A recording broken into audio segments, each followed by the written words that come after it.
Bismillahirrahmanirrahim. Assalamualaikum warahmatullahi wabarakatuh. Alhamdulillah wassalatu wassalamu ala Rasulillah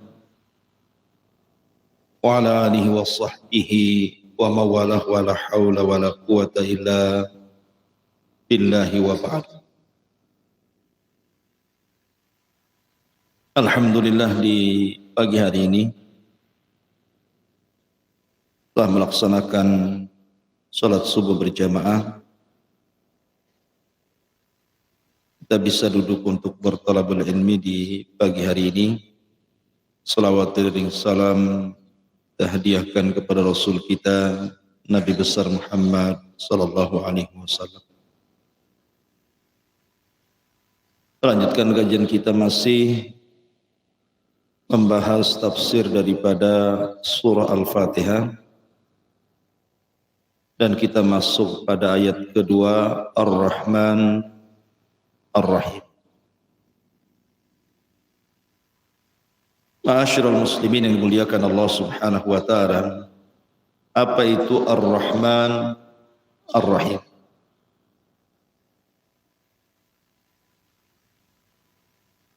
Dua nama Allah Subhanahu wa taala, Ar-Rahman Ar-Rahim.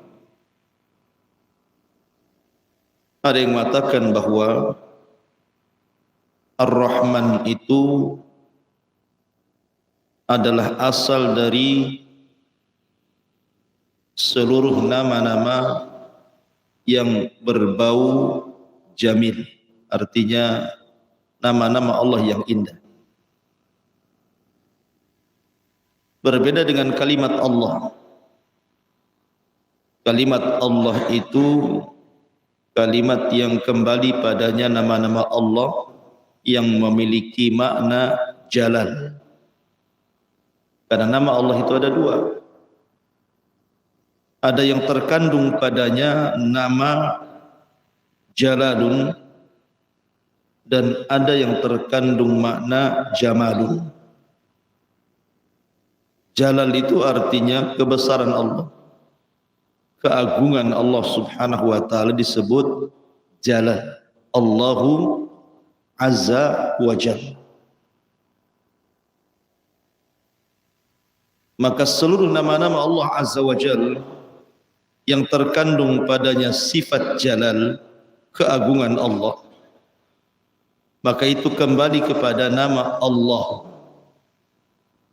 Seperti Allah Al-Khaliq, Al-Mutakabbir, Al-Qahir, maka itu kembali kepada nama, kepada zat yang disebut dengan Allah. Tetapi kalau nama-nama jamal, nama-nama indah, Ghafur, Rauf, Rahim, maka itu kembali kepada nama Ar-Rahman. Makanya para ulama tauhid mengatakan asal tauhid rububiyah kembali kepada nama Ar-Rabb. Asal tauhid uluhiyah kembali kepada nama Allah. Dan asal tauhid nama dan sifat kembali kepada Ar-Rahman. Karena tauhid itu terbagi menjadi tiga. Rububiyah, uluhiyah, nama dan sifat bagi Allah Azza wa Jalla. Lalu apa bedanya di sini ketika membahas tentang Ar-Rahman Ar-Rahim itu?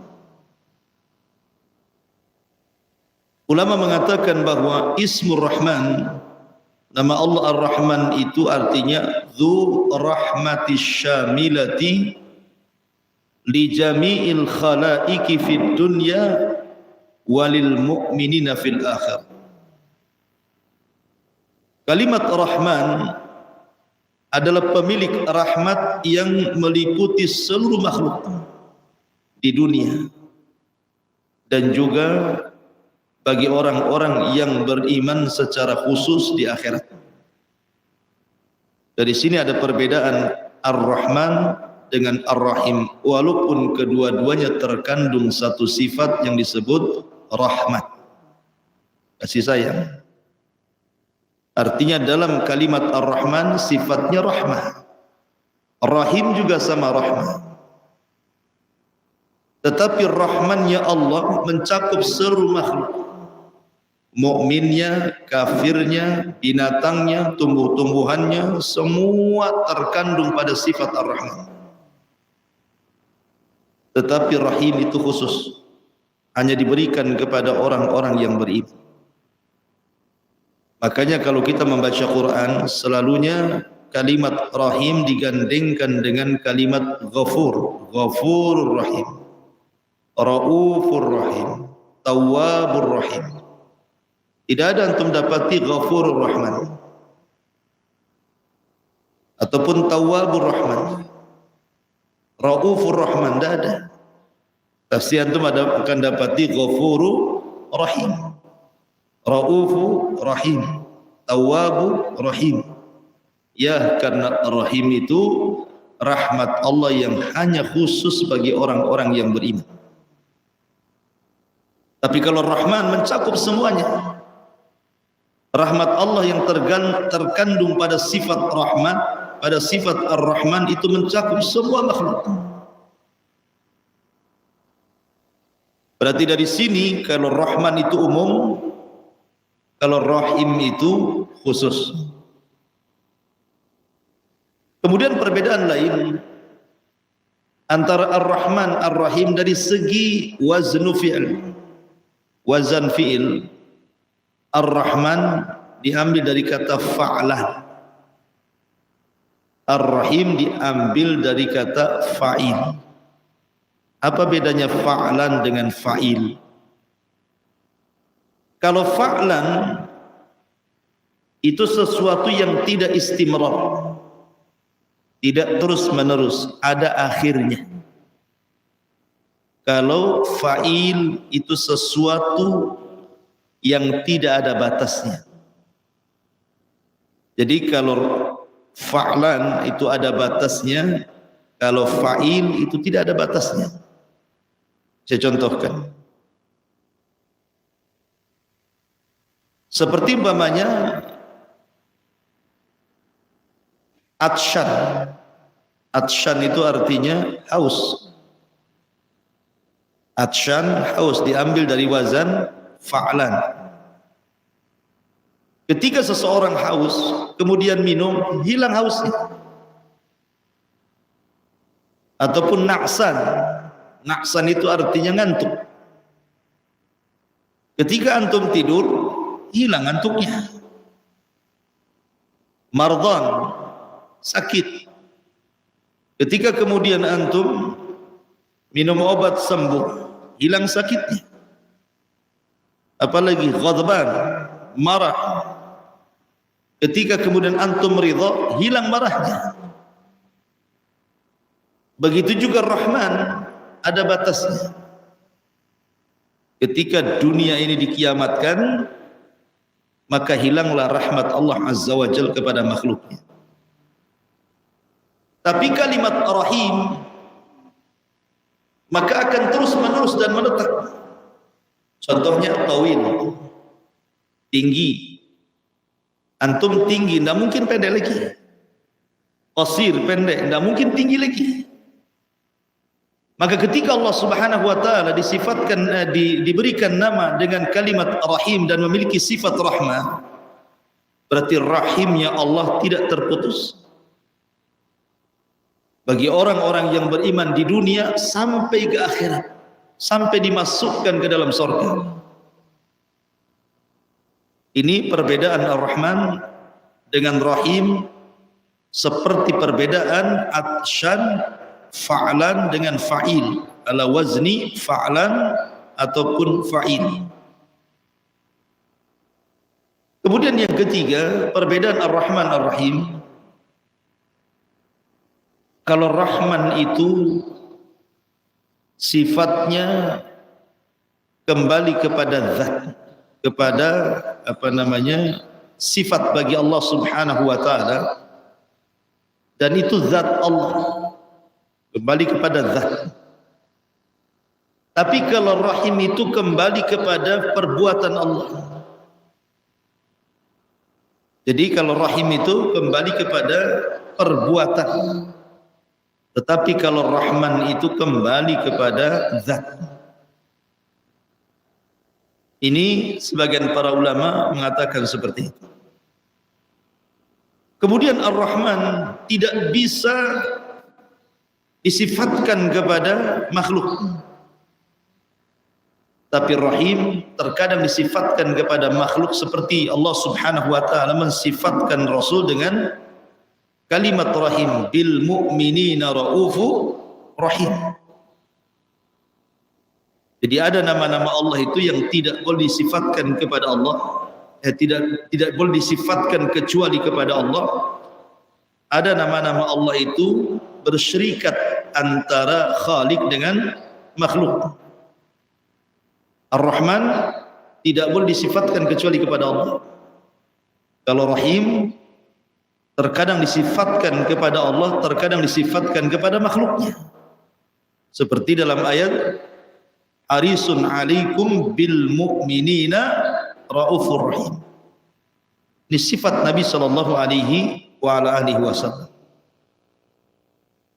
Ma'asyiral muslimin yang dimuliakan Allah Subhanahu wa taala. Rahmat Allah ada dua macam.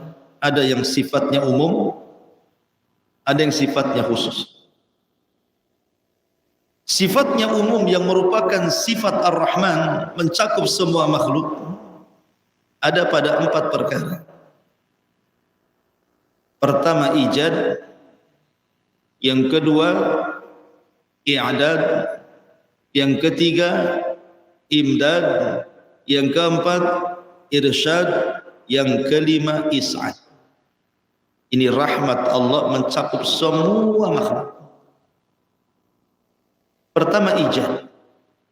Ijad itu artinya Allah menciptakan alam semesta beserta bumi-bumi yang kita pijak sini. Ini semua ciptaan Allah. Allah menciptakan langit dan bumi. Untuk siapa? Untuk kita manusia. Kemudian yang kedua i'dad. Setelah Allah menciptakan bumi ini, Allah persiapkan. Di situ ada gunungnya, di situ ada lautnya, di situ ada sungainya, di situ ada hutannya, di situ ada binatangnya, di situ ada ikan-ikannya, macam-macam. Allah persiapkan itu semuanya. Baru setelah itu imdad. Allah perbanyak lagi. Terkadang satu buah-buahan itu bijinya banyak. Kemudian dari biji itu kemudian ditumbuhkan lagi, tumbuh lagi pohon yang lain. Terkadang dari satu biji itu bisa 100 pohon tumbuh. Nanti dari 100 pohon bisa tumbuh 1000 pohon. Imdad diperbanyak. Ada tidak mungkin satu pohon mati tidak ada penerusnya. Harus ada penerusnya. Terkadang satu biji itu bisa 1000 tuh, satu buah-buahan itu bisa 1000 bijinya tuh. Kalau itu tumbuh semua menjadi 1000 pohon. Dan dari 1000 pohon muncul ribuan buah-buahan. Itu disebut imdad. Baru setelah itu irsyad. Irsyad itu artinya manusia diarahkan. Ini ikan yang boleh dimakan, ini yang tidak boleh. Ini buah-buahan yang boleh dimakan, ini tidak boleh. Ini daun-daunan yang bisa dilalap, ini boleh, ini tidak boleh. Dan begitu seterusnya. Kemudian setelah itu is'ad. Manusia mendapatkan kebahagiaan. Makan buah ini kenyang. Makan buah itu sehat. Makan buah ini segar. Senang. Ini semua rahmat Allah. Untuk siapa? Umum bagi semua makhluk. Karena orang kafir juga yang tidak beriman kepada Allah Azza wa Jalla merasakan 5 perkara ini kan. Ijad, i'dad, imdad, irsyad, is'ad. Semua orang kafir merasakan itu. Bukan hanya orang-orang yang beriman saja. Terkadang orang kafir lebih senang dibandingkan orang-orang beriman. Terkadang ada orang kafir lebih kaya dibandingkan antum yang ngaji, lebih sehat dibandingkan antum yang ngaji, lebih bahagia di dunia, zahirnya lebih bahagia dibandingkan antum yang ngaji kan, zahirnya. Artinya bahwa rahmat Allah itu ada yang sifatnya umum. Inilah yang terkandung pada kalimat Ar-Rahman. Paham ya? Tapi kalau yang kedua, rahmatul khasah, rahmat Allah yang khusus, ini tidak diberikan kecuali hanya kepada orang-orang yang beriman. Saya contohkan begini.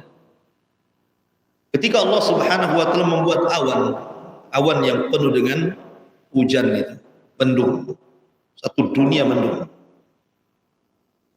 Ini salah satu asal daripada rahmat Allah. Di situ ada rahmat Allah kan. Awan yang mendung itu terkandung rahmat Allah. Minimalnya semua manusia merasakan perubahan cuaca dari yang tadinya panas terik menjadi dingin kan. Semua merasakan, mukmin kafir. Tapi ketika kemudian hujan, tidak semua daerah terkena hujan. Daerah-daerah tertentu saja. Artinya sampainya rahmat Allah ke bumi ini khusus.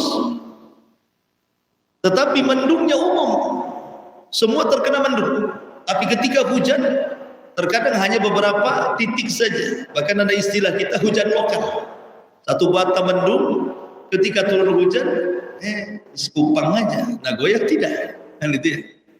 Ini namanya ketika awan itu mendung itu disebut rahmat umum.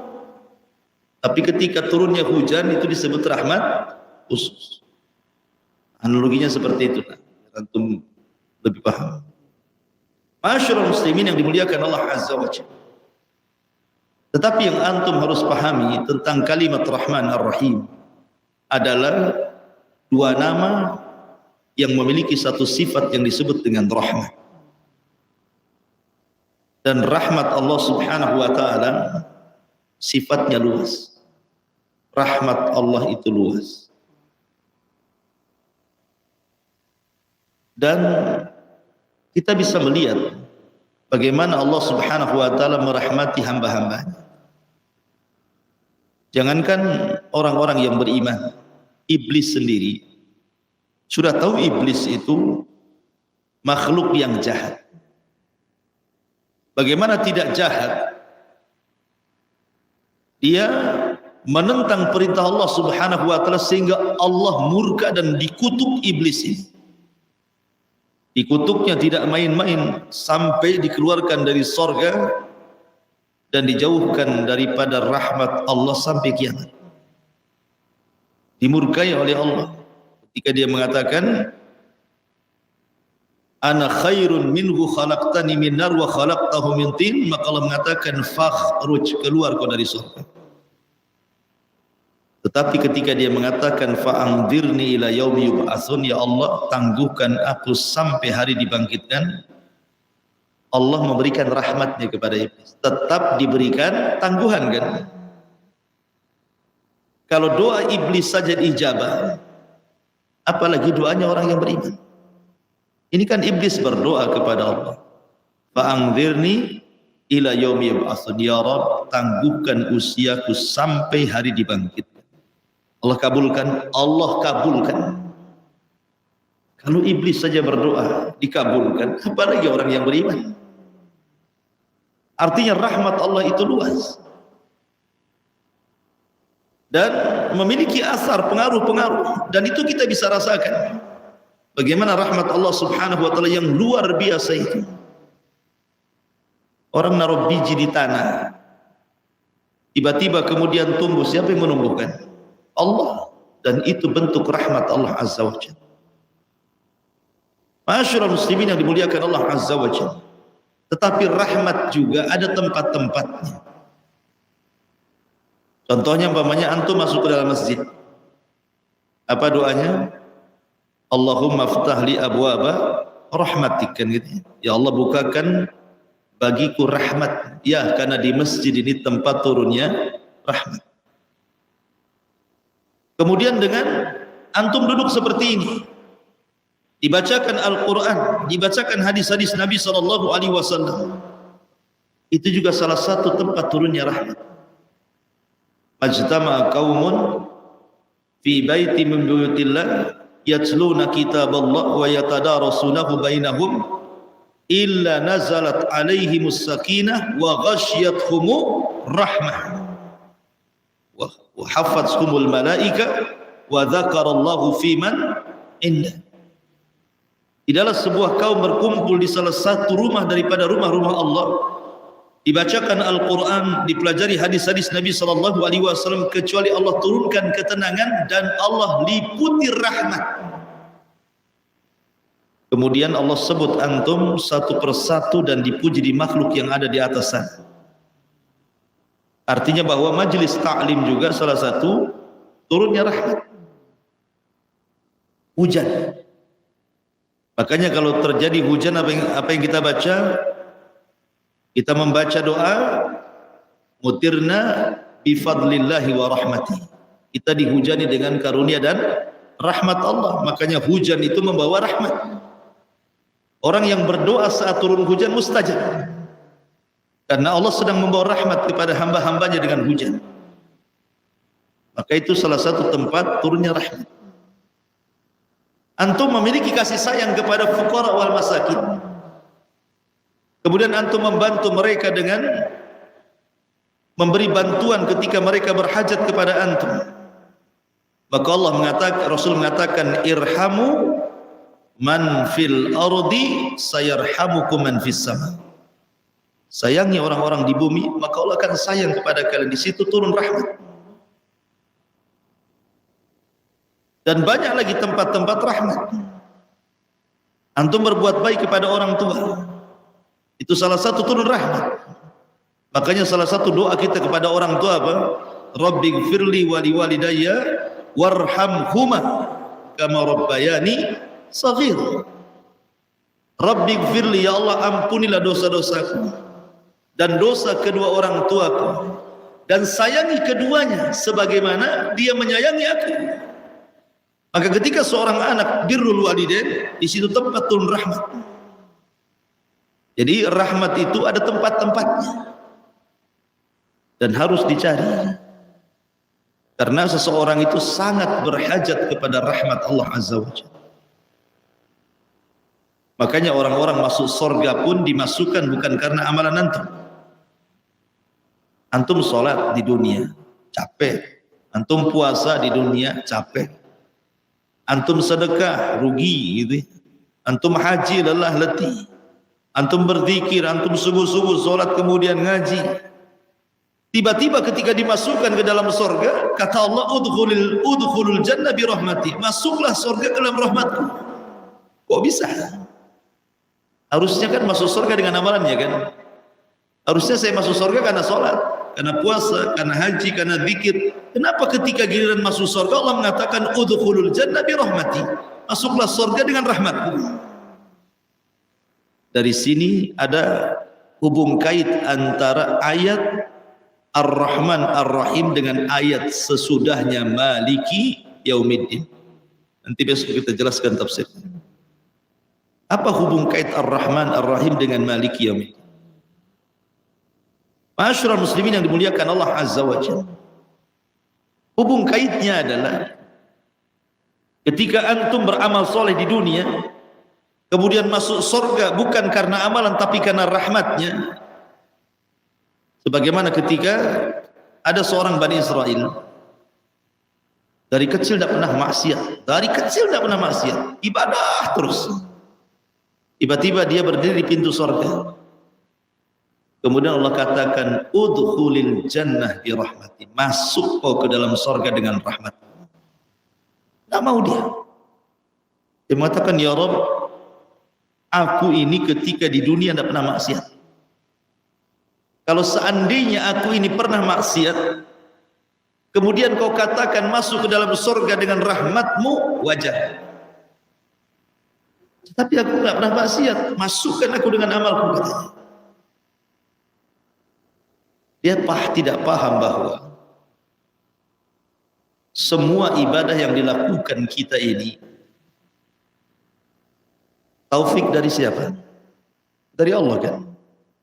Antum sholat karena antum dapat taufik dari Allah. Kalau antum tidak dapat taufik dari Allah, sholat antum nggak akan sholat. Antum bisa hadir di majelis ta'lim ini, taufik dari siapa? Allah. Makanya banyak orang yang tidak dapat taufik tidak ngaji. Antum puasalah. Taufik dari siapa? Dari Allah. Kalau antum tidak dapat taufik, nggak akan antum puasa. Tidak mungkin antum ngaji, tidak mungkin antum zikir, tidak mungkin antum birrul walidain. Semua taufik dari Allah. Nah, kalau semua taufik dari Allah, sudah wajar orang masuk surga karena rahmat. Kan yang menggerakkan antum sholat juga Allah.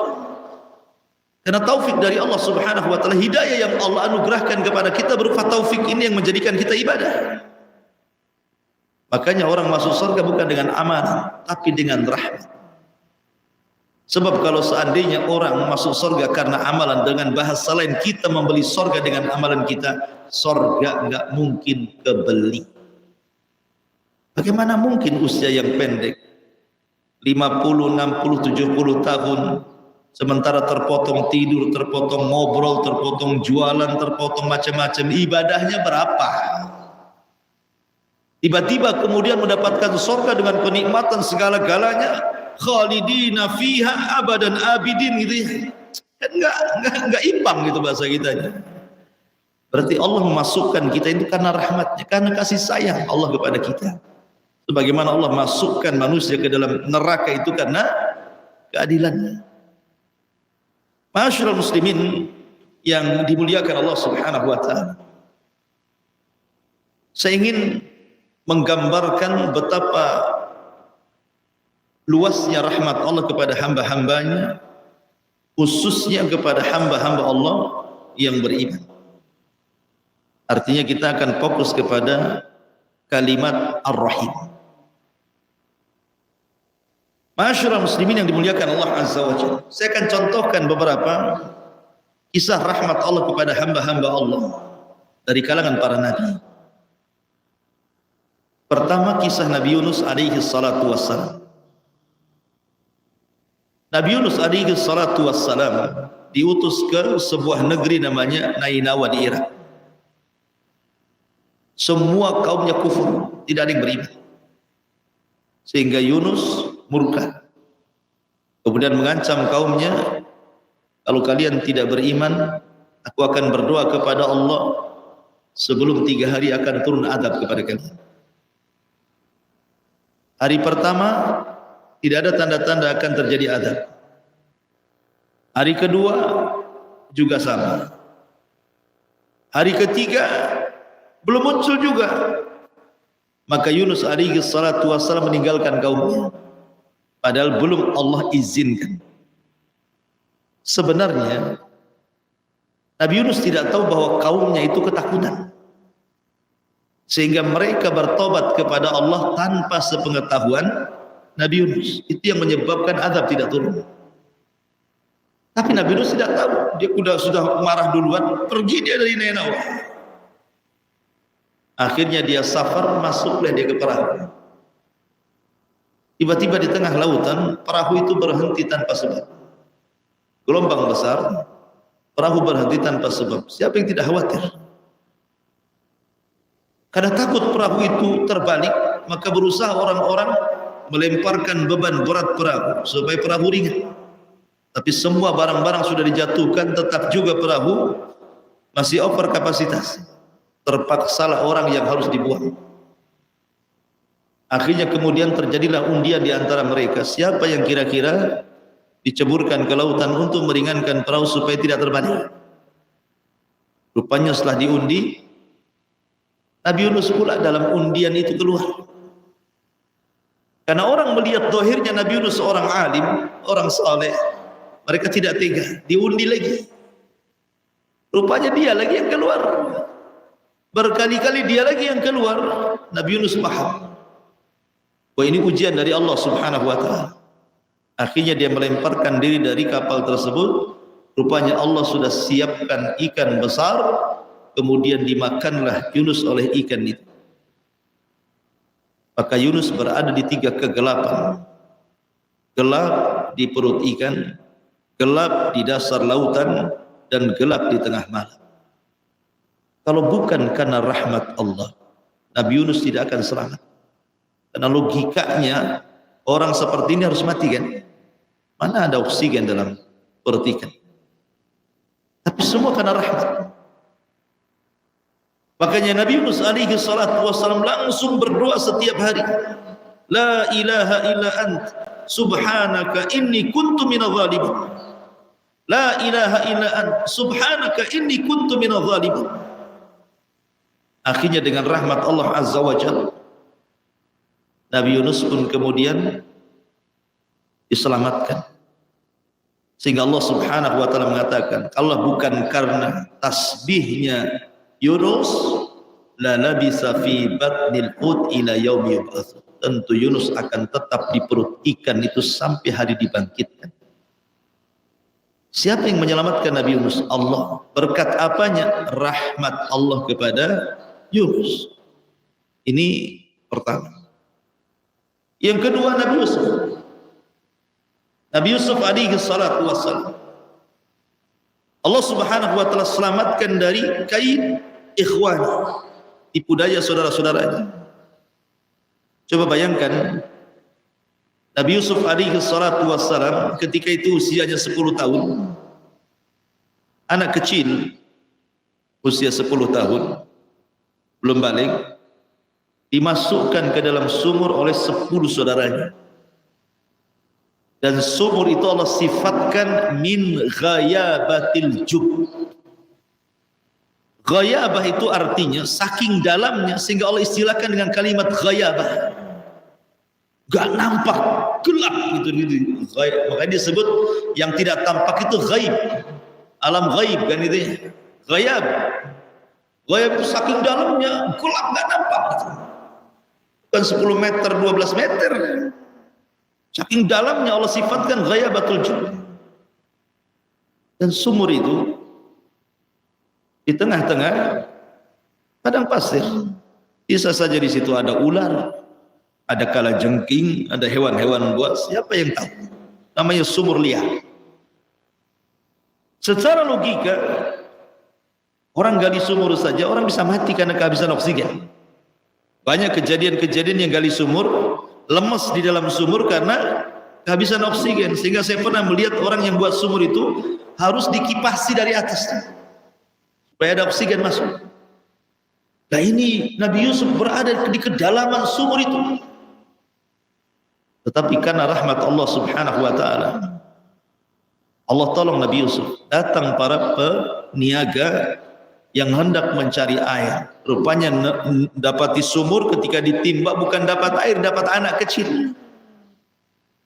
Hadza gula. Ini ada anak ini. Akhirnya dimasukkan ke dalam jualannya, dagangannya, dijual pula sampai di Mesir dengan harga murah. Darahima ma'dudah.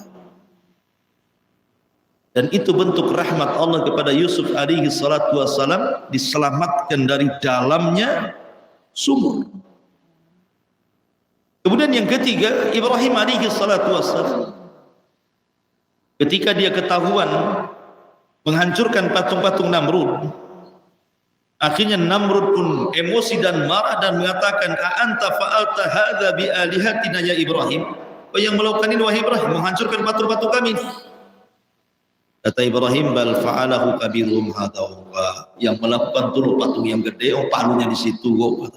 Masa saya pula dituduh katanya. Ini tauriah. Ibrahim berdusta. Tapi Namrud paham lah, bukan orang bodoh. Bagaimana patung-patung yang tidak bisa bicara kok katakan dia yang melakukannya, katanya. Dari situ Ibrahim mematahkan hujah bahasanya. Kalau Tuhan itu tidak bisa bicara, macam mana kau minta sesuatu kepada dia? Tapi itu tidak dipahami oleh Namrud.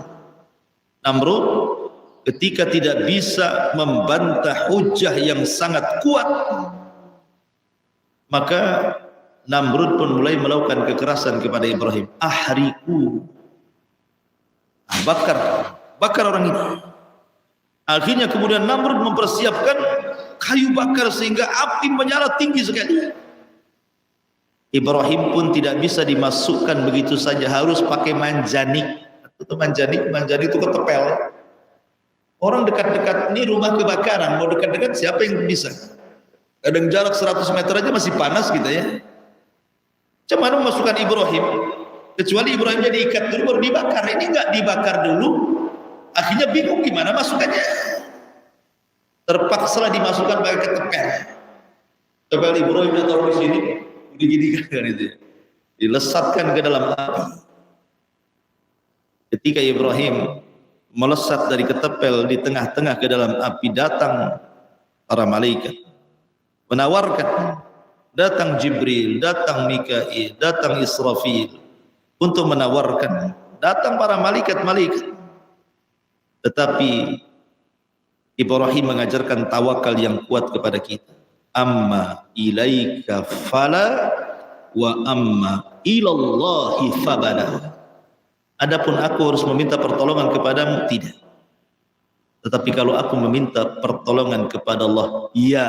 Dari situ dia mengatakan, hasbunallah wa ni'mal wakil, ni'mal maula wa ni'man nasir.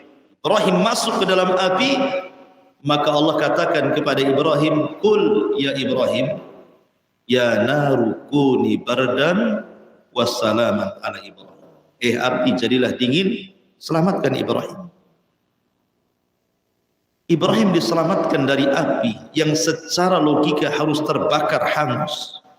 Itu karena rahmat kasih sayang Allah. Allah berikan rahmat kepada Ibrahim sehingga Ibrahim diselamatkan. Kemudian kisah yang keempat, kisah Nabi Musa.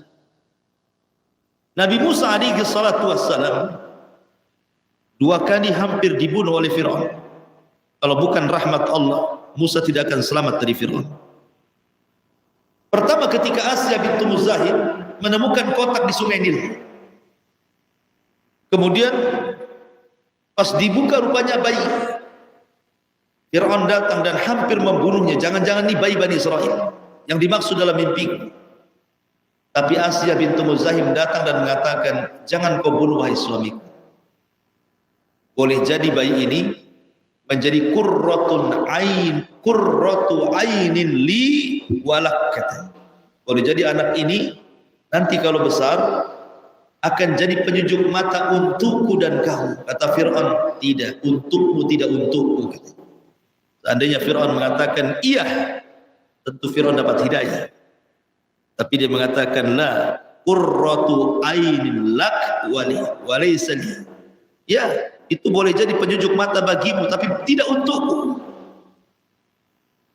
Dari sini Fir'aun tidak jadi membunuh Nabi Musa. Kenapa? Dia melihat istrinya. Karena Fir'aun itu sangat cinta dengan istrinya Asya bintu Muzahim. Kemudian yang kedua, ketika Musa sudah beranjak agak besar, sudah bisa merangkak, digendong sama Fir'aun, ditarik janggutnya, hampir tersungkur loh Fir'aun. Musa ini kuat, ada masih bayi itu, taruh janggutnya, hampir tersungkur Fir'aun itu. Kurang ajar bahasa kita yang gini. Jangan-jangan ini pula bayi-bayi Israel ini. Oh, bayi-bayi kok punya tenaga kayak orang dewasa gitu kan. Ketika itu datang Asya bintu Muzahim, jangan kau bunuh. Itu bukan bayi yang kau maksud. Kalau kau tidak percaya, uji dia. Bagaimana caranya? Letakkan api, bara api, arang yang sudah dibakar itu. Kemudian letakkan tamar, kurma. Suruh Musa merangkak, mana yang diambil dia. Kalau dia berakal, pasti dia akan mengambil tamar. Berarti Musa harus dibunuh. Kalau dia mengambil bara api, berarti Musa tidak berakal. Berarti bukan ini yang dimaksud bayinya. Hampir-hampir Musa mengarah ke tamar, dibelokkan sama Jibril, akhirnya mengarah ke jamrah, ke bara api itu. Dimakanlah bara api itu. Namanya anak-anak kan. Menunjukkan Musa tidak berakal. Tapi sebab dia makan bara api, itulah pelatlah lidah Musa, sehingga dia ketika sudah dewasa, dia tidak memiliki kefasihan bicara. Wala yakadu yubin, kata Fir'aun. Oh, ini tidak bisa memahamkan, kau tidak fasih. Makanya Musa berdoa, Rabbi israh li sadri wa yassir li amri wahlul uqdatan min lisani yafqahu qawli. Ya Allah, hilangkan velat ini, gagap-gagap ini. Makanya kenapa Musa mengambil Harun untuk menjadi jubirnya, juru bicaranya, dan berdoa agar Harun diangkat juga jadi nabi. Artinya Musa diselamatkan dari pembunuhan Fir'aun 2 kali. Karena apa? Karena rahmat Allah Azza wa Jalla. Kemudian kisah Maryam, dari tuduhan orang-orang. Bagaimana mungkin seorang wanita yang afifah, yang menjaga kehormatannya, tidak pernah keluar dari mihrabnya, tiba-tiba kemudian hamil di usia 15 tahun.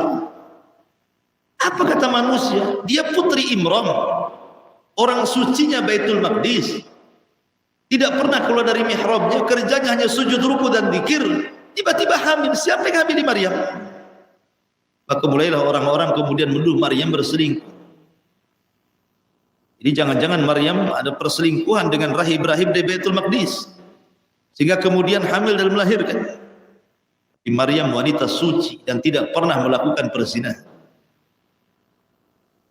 Karena ketika Maryam keluar hendak buang hajat, tiba-tiba dihadang oleh malaikat Jibril, basyarat sawiyah, menjelma manusia yang sangat tampan sekali. Sampai Maryam mengatakan a'udzu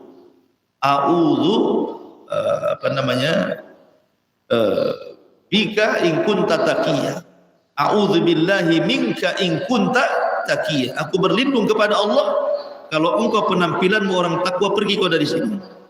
Tapi Jibril mengatakan tidak, aku utusan Allah hendak memasukkan ruh Isa kepada rahim. Ketika Maryam lahir Isa di Maryam, semua orang menuduh Maryam, membuli Maryam. Tapi Allah dengan rahmatnya memberikan mukjizat kepada bayi Isa di Maryam. Maryam, kalau kau ditanya itu bayi siapa, jangan dijawab. Isyaratkan saja kepada bayi, biar dia yang jawab gitu. Maryam kan bingung maksudnya apa kan? Karena dia tidak tahu bahwa ini akan bisa bicara. Tapi dia melaksanakan perintah Allah Azza wa Jalla. Setiap ada orang matanya, Maryam itu bayi siapa? Suruh jawab bayi. Tiba-tiba bayi ini bicara. Inni Abdullah. Saya adalah hamba Allah. Kagetlah bayi kok bilang Abdullah hamba Allah. Wa ja'alani nabiyyan, dan Allah jadikan aku jadi nabi. Katanya kan. Dan terus ngomong sampai akhirnya sebagian orang percaya bahwa Maryam tidak berzina. Atas dasar siapa? Rahmat Allah, kecuali orang Yahudi.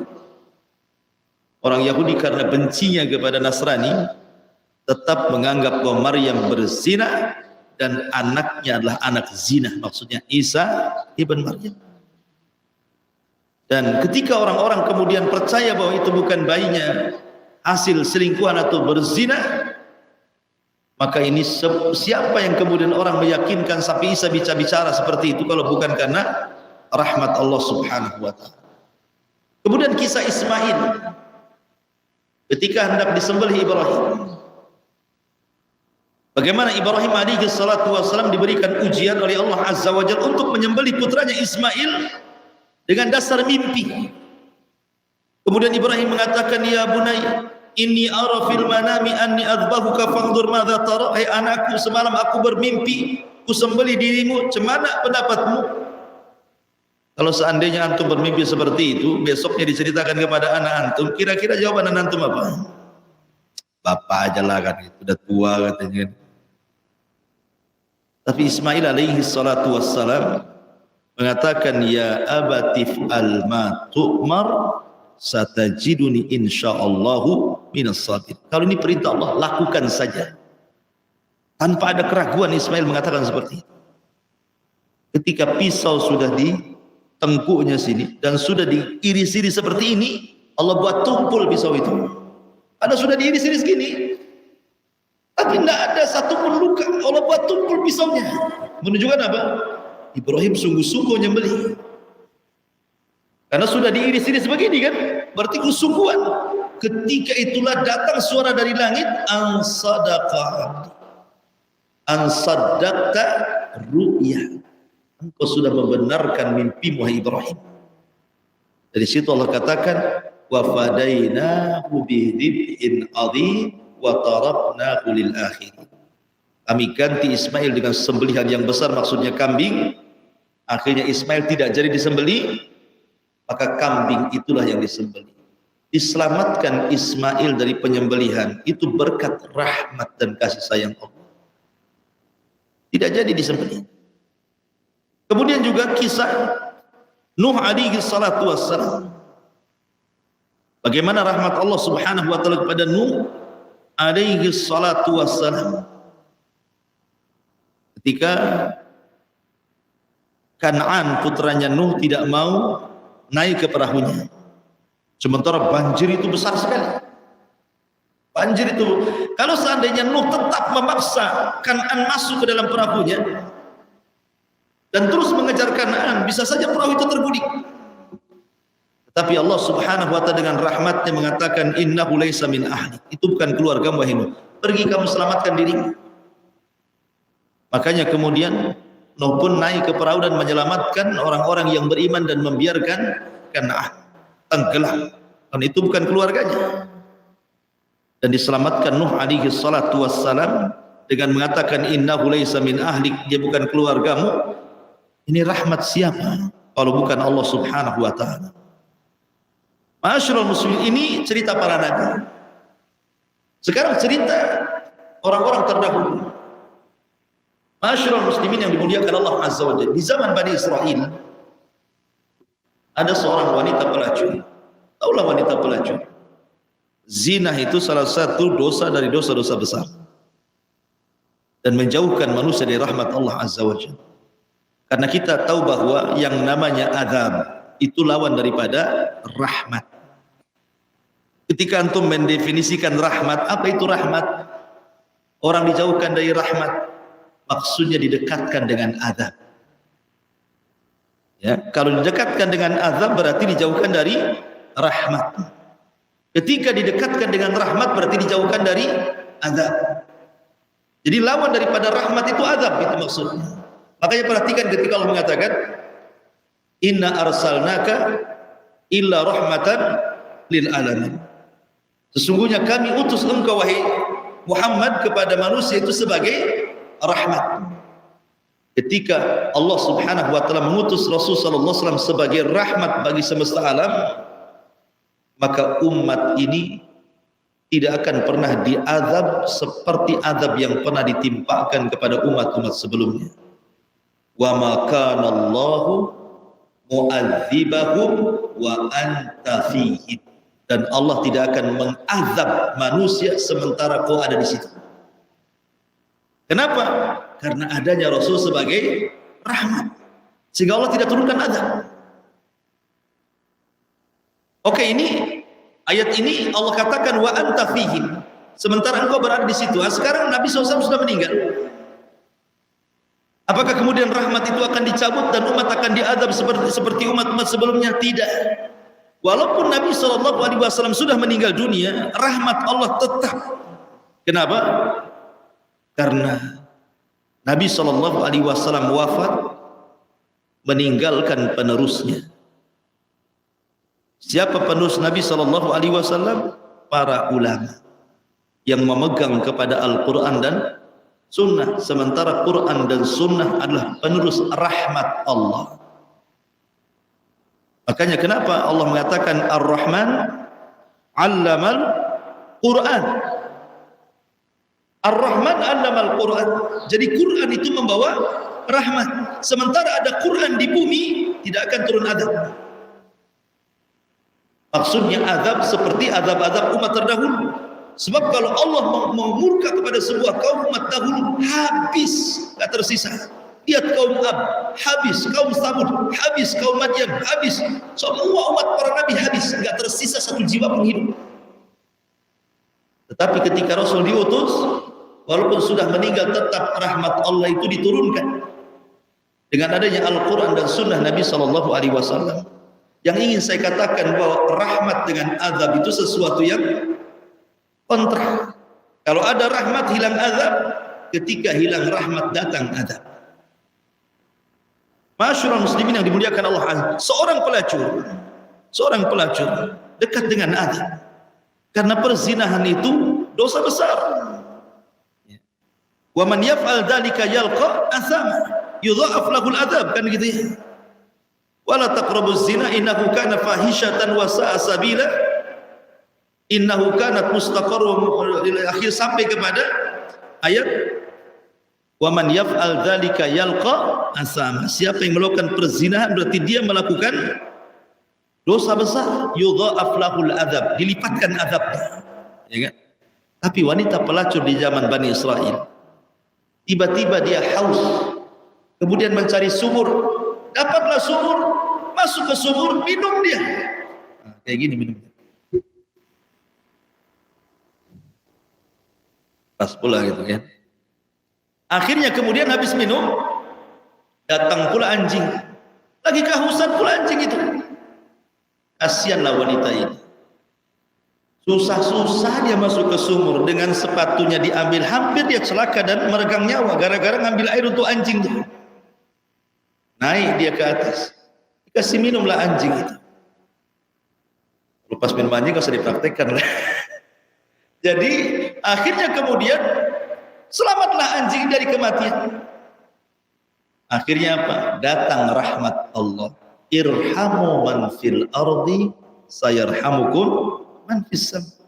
Rahmati orang-orang yang di bumi, termasuk merahmati binatang, turun rahmat. Walaupun dia seorang pelacur yang harusnya datangkan azab, tapi ketika dia memberi minum anjing dan keikhlasan, turun rahmat. Tidak jadi dia azab, Allah masukkan dia ke dalam surga. Kenapa? Karena Rasul mengatakan dalam hadis kursi, Allah berfirman, inna rahmati wasi'at ghadabi. Sungguhnya kasih sayangku lebih diutamakan dibandingkan kemurkaan. Zina, kemurkaan. Tapi memberi minum dan memberikan kasih sayang kepada anjing, kasih sayang. Dan Allah mendahulukan rahmat dibandingkan murka. Masyaallah muslimin. Tapi sebaliknya, orang yang tidak punya rahmat, apa kata Rasul? Udzibatim ra'atu fi hirratin habasatha. Ada seorang wanita masuk neraka gara-gara seekor kucing, kata Nabi. Kenapa orang ini masuk neraka gara-gara seekor kucing? Karena dia rawat kucing ini, tidak kasih makan, tidak kasih minum, akhirnya dia makan dari hashisal ardh, dari binatang-binatang bumi, akhirnya mati kelaparan, mati kehausan. Kata Rasul, udzibatim ra'atu fi hirratin habasatha. Wanita itu diazab gara-gara kucing yang ditahannya sehingga dia mati. Ketika dia tidak punya rahmat kepada binatang, Allah cabut kasih sayangnya, Allah kirim azabnya, masuk ya ke neraka. Ya. Masyaallah muslimin yang dimuliakan Allah Azza wa Jalla. Kemudian kisah yang lain. Dahulu di zaman Bani Israel, ada rajulun asrafa nafsah. Jadi orang ini berbuat dosa terus tidak pernah dia mengamalkan amal satupun. Kenapa kita tahu dia tidak pernah mengamalkan amalan satupun? Dari sabda Nabi yang ngomong bahwa orang ini tidak pernah melakukan amalan satu amal pun. Artinya apa? Sepanjang hayatnya jahat. Harusnya orang begini masuk neraka kan? Karena tidak pernah berbuat baik masalahnya. Mulai dari lahir sampai wafat pun tidak ada kebaikan. Jahat semuanya. Tetapi ketika dia sakaratul maut, dia merasakan takut yang luar biasa. Takutnya luar biasa. Takut menghadap Allah Azza wa Jalla. Sampai dia mengatakan, kalau Allah takdirkan aku sanggup dibangkitkan, pasti Allah akan azab yang belum pernah diazab kepada siapapun di alam semesta ini. Saking takutnya dia kumpulkan anak-anaknya dan mengatakan, nah, kalau aku mati, bakar jasadnya. Kalau sudah jadi abu ini kau tebar di semua air lautan di bumi. La in qadirallah, kalau Allah sanggup membangkitkan aku ini, la yu'adzibani adzaban la yu'adzibuhu ahadan minal alamin. Pasti Allah akan mengadab diriku dengan azab yang tidak pernah Allah berikan kepada siapapun di alam semesta ini.